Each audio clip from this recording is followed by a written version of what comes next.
tomto príspevku vám bližšie opíšeme spôsob, ako môžete aj vy dlhodobo chrániť strechu pred zašpinením. Poznáte to, keď na nový alebo zrekonštruovaný dom položíte novú strechu, bude vyzerať atraktívne a blýskať sa novotou. V danom momente. Tento stav však nemusí vydržať dlho. Na strechu totiž okrem vodných zrážok pôsobia aj iné rôzne vplyvy.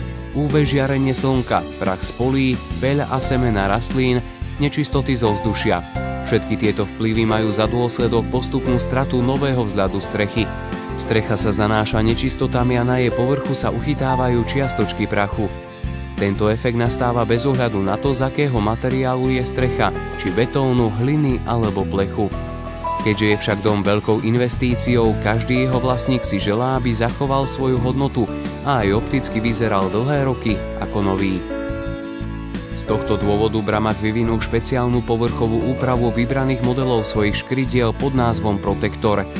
Ide o špeciálnu vrstvu, ktorá sa nanáša na povrch škridiel. Je tvorená mikročasticami, ktoré vďaka svojmu minimálnemu rozmeru majú schopnosť dostať sa do každého zákutia a tak dokonale pokryť celý povrch krytiny. Tieto častice majú elektrostatický náboj, ktorým odpudzujú každé jedno zrnko nečistoty.